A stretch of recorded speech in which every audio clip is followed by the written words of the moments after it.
Today FM. Today FM rocks. Today's hit music on Today FM. Yandra Vinaka, Fiji. In this bulletin, Health PS retires.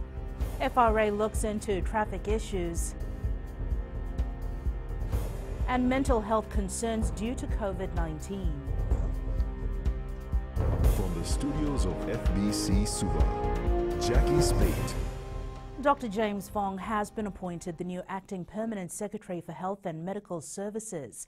He takes over from Bernadette Welch, who was retired after 4 years of service in various roles across the civil service and returns to Australia. Dr. Fong has more than 3 decades of service as a medical expert, and more recently he served as the General Manager for the country's COVID-19 Incident Management Team. Dr. Fong takes on the new Acting PS role effective immediately. Mental health professionals are worried that Fijians are under stress due to COVID-19, may be turning to drugs and alcohol to try and relieve mental health issues. With various forms of help available, communities and individuals are being urged to seek help. Psychotherapist Selina Kuruleva says the most effective way of curing anxiety and depression is to talk about it. We need to find a way to talk about this in a healthy manner. So Mental Health Happy Hour is about doing something that you absolutely enjoy, that is absolutely fantastic, without the use of any substances. Traffic congestion still a major concern. The Fiji Roads Authority says they are looking at ways to make traffic flow more efficient. Chief Executive Jonathan Moore says they have identified a few areas in and around Suva City where traffic flow needs to be streamlined. Moore says the Suva Port and Market area needs to be more organised. We're looking at one-way systems for McGregor Road because that's going to help with the new developments coming along that part of the city. And we're also trying to do some work on Princes Road in the future. This is probably 2 to 3 years away, but we're trying to ease congestion on Princes Road by introducing a slow vehicle lane on the hill between Suwannee and Tadarua. Suva, sorry. The timber industry is facing challenging times as both supply and demand for pine wood and chips have fallen. The Ministry of Forests confirms a shrink in the construction industry. A fall in demand of paper locally and abroad has had a ripple effect on the timber industry. Fiji exported 3 consignments of wood chips worth $21 million last month, but this is 1 shipment less than normal. A drop in the supply of sawn timber to local and the Pacific markets is attributed to the current economic climate.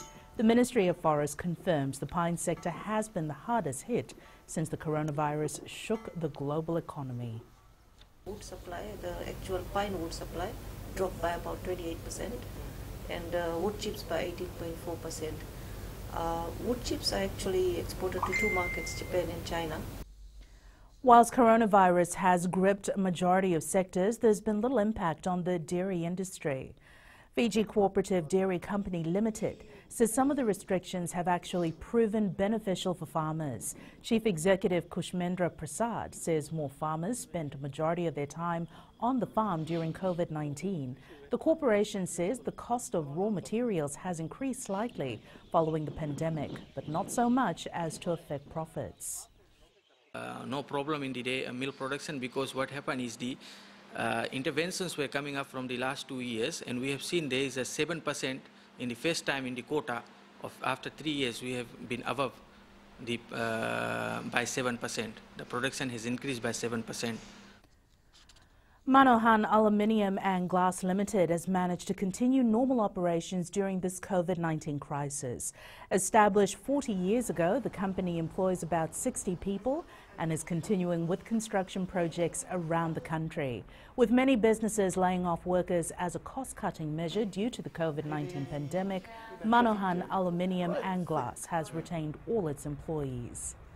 And at this time, the coronavirus, we never laid off anybody, we never cut anyone's wages, we just continued as normal. Because in this industry, it is very critical, very difficult to train people. The thing is that, as I said, it's not about profit. It's over the last 40 years, we built assets. So we are utilizing that to keep our staff employed. Hakwa Foundation founder and director Selita Ndonu says the support of corporate stakeholders is needed in these times of uncertainty. Ndonu says their surveys indicate that social issues such as poverty, proper shelter, health assistance, psychological and physical support is prevalent in the Nadronga Navusa province. She says support of any form is needed from external stakeholders. Future plan is to work in collaboration with the corporate sectors, and this will also provide a platform for them to achieve their corporate social responsibilities. Coming up, more clubs after Fiji's Wonder Boy.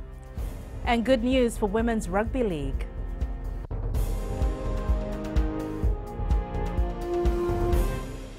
Bula FM number 2 NSR. Bula FM number 2 NSR.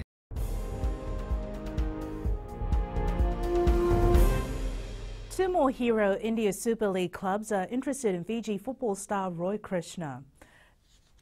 Rewa football acting head coach Marika Rondu has raised concerns about the Vodafone Fiji fact being scheduled for November.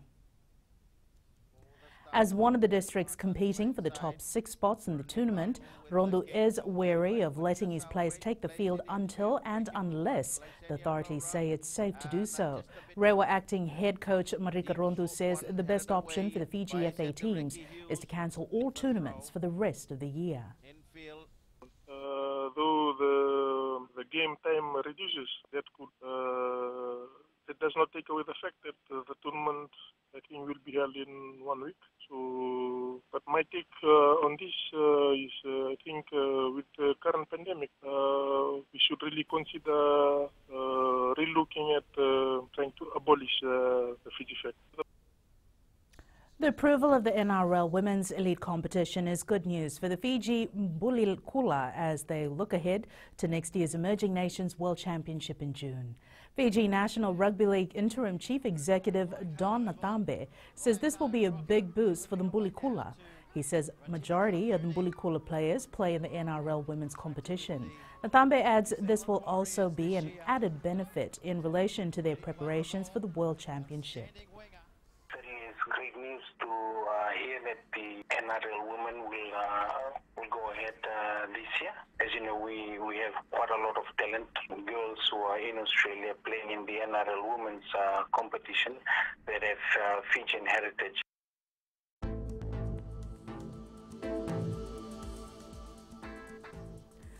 Taking a quick look at the weather map for today, it'll be cloudy periods with brief showers over the eastern parts and interior of the larger islands. Mainly fine elsewhere, and again, we're looking at another cool night. And that is your FBC Morning News. Join us at 1 p.m. and 7 p.m. for our major bulletin. Remember, in times of crisis, you need factual news that you can trust. Stop believing fake news about the COVID-19 on social media. Fight misinformation by getting only the facts about the coronavirus from verified news sources like FBC's TV, radio and digital media news. www.fbcnews.com.fj, keeping Fijians connected with the truth.